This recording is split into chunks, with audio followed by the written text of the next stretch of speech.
اگر تم لوگوں میں ذرا سی بھی غیرت باقی ہے، اگر آپ ذرا سا بھی سمجھتے ہو کہ علامہ خادم حسین رضوی رحمۃ اللہ تعالیٰ علیہ حق پر تھے، تو ان کی اس بات کو سنو، غور سے سنو اور سمجھو۔ اس فتنے کے بارے میں، اس ظالم کے بارے میں جو رونما ہو چکا ہے اور جس کا نام ہے عمران برقی، اس کو نیازی شیطان بھی کہیں تو کوئی بڑی بات نہیں۔ اس عمران نیازی اور اس کی کابینہ نے، اس کی ٹیم نے بابا جی پر الزام لگائے، ان کی پگڑی اچھالی، ہزاروں حفاظ کرام پر ظلم و ستم کیا، اور بعد میں الزام نون لیگ پہ لگا دیا کہ یہ سارا ظلم نون لیگ نے کیا ہے۔ حالانکہ اگر آپ علامہ خادم حسین رضوی علیہ رحمہ کی بات سنو، جو وہ ریکارڈ کر چکے ہیں آلریڈی، ان کی بات سنو تو پتہ چلتا ہے کہ یہ سارا کیا دھرا عمران نیازی شیطان کا ہے۔ اس کے ساتھ جو معاہدہ ہوا تھا فرانس کے سفیر کو نکالنے کا، تو نیازی شیطان نے میڈیا پہ آ کر بھی کہا، اور ان کے ساتھ کچھ لکھت پڑھت بھی ہوئی، معاہدے ہوئے۔ اس نے کہا کہ فلاں فلاں تاریخ کو اس کو ملک بدر کر دیا جائے گا، اور جب وہ تاریخ آئی تو نیازی مکر گیا اور معاملہ اسمبلیوں تک پہنچانے کا بہانہ کیا۔ حالانکہ تمام پارٹیز اس وقت جو اسمبلیز میں تھی انہوں نے فرانس کے خلاف آواز اٹھائی، لیکن چونکہ عمران نیازی اقتدار کے نشے میں تھا تو اس نے اپنی من مانی کی، کسی کی نہ سنی۔ اس کے بعد اس نے ظلم زیادتیاں کی، چادر چار دیواری کے پیچھے عزتیں پامال کی، اور اپنا شیطانی کھیل جو کھیلا جا سکتا تھا اس نے کھیلا۔ اس کے بعد بابا جی پر فرانس اور انڈیا سے پیسے لینے کا الزام لگایا، جس پر بابا جی نے کہا تھا اگر میں مر بھی گیا اور الزام ثابت ہوا کہ میں نے پیسے کھائے ہیں کہ میری قبر بھی کھود دینا اگر میرے اوپر یہ الزام ثابت ہوا، لیکن یہ بھی غلط ثابت ہوا ان کا الزام۔ آپ کی وفات کے بعد سعادتوں والے ساز حسین رضوی آئے، ان پر فارچونر کا الزام لگایا جو کہ جھوٹ ثابت ہوا، فرانس اور انڈیا سے پیسے لینے کا الزام لگایا جو کہ وہ بھی غلط ثابت ہوا، اور پھر ان سب جھوٹے پروپیگنڈے کے بعد ان سے جب کچھ نہ بن پڑا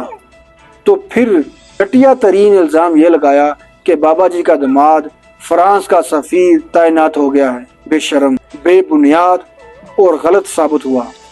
اور اب ان شیطانوں کے پاس چال چلنے کے لیے کوئی پیادہ نہیں بچا، تو انہوں نے لبیک پر یہ الزام لگا دیا کہ یہ نون لیگ اور فوج کی سرپرستی میں ہے، ان کو نون لیگ اور فوج سپورٹ کرتی ہے۔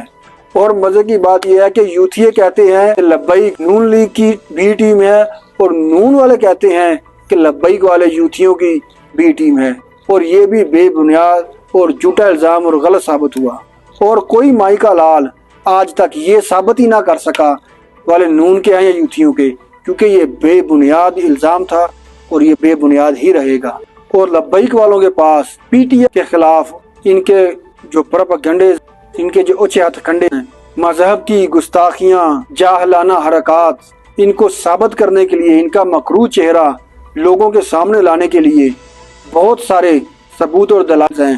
مسئلہ یہ ہے کہ اگر کوئی ان کو مانے، اگر کوئی ان کو سچ مانے، لیکن ان کی عقل پر پردہ ہے، ان کو نظر کچھ نہیں آتا، تو لہٰذا ہم تو کچھ نہیں کر سکتے، لیکن ان کی چالوں کی سارے ثبوت لبیک والوں کے پاس ہیں۔ تو پھر بات یہی ہے کہ جس کو اللہ پاک ہدایت دے، ہدایت اسی کو ہی ملنی ہے۔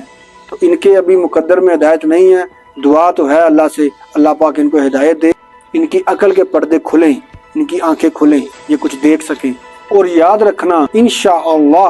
عز و جل قوم یوتھ کی تباہی قریب ہے، اور آپ سب لوگ دیکھو گے۔ یہ تمام باتیں تفصیلاً بتانے کا مقصد یہ ہے کہ اگر آپ بابا جی کو، علامہ خادم حسین رضوی کو تھوڑا سا بھی اگر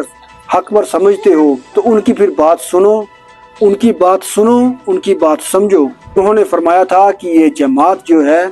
جھوٹ، فریب، مطلب پرست اور ظالم جماعت ہے، ان کی اتنی بات تو کم از کم سمجھو، اور دیکھو انہوں نے کیا کیا ظلم کیے تھے۔ اپنا ظلم تو ان کو نظر آتا ہے جو ان کے اوپر ہوا، لیکن جو انہوں نے لبیک کے اوپر کیا تھا وہ نظر نہیں آتا۔ تو لب لباب یہ ہے کہ ان کی جماعت کی کوئی حقیقت نہیں، یہ دھوکہ فریب پر مبنی جماعت ہے۔ اور یہ میرا خطاب یوتھیوں، پٹواریوں، جیلوں کو ہے، یہ سب باطل پارٹیز کو سپورٹ کرتے ہو آپ، کیونکہ مان لو یہ بات، مان لو اگر آپ سمجھتے ہو کہ علامہ خادم حسین رضوی حق پر تھے۔ مان لو یہ بات ان کی کہ انہوں نے کہا تھا کہ نیازی شیطان، اس نے ظلم زیادتیاں کی، اس نے آسیہ ملعونہ کو باہر بھیجا، علماء پر 4 شیڈول لگائے۔ اس کے دور حکومت میں علماء جیلوں کے اندر اس دنیا سے رخصت ہوئے۔ حقیقت کو سمجھو ورنہ انجام برا ہونے والا ہے اللہ پاک کی طرف سے۔ That's all.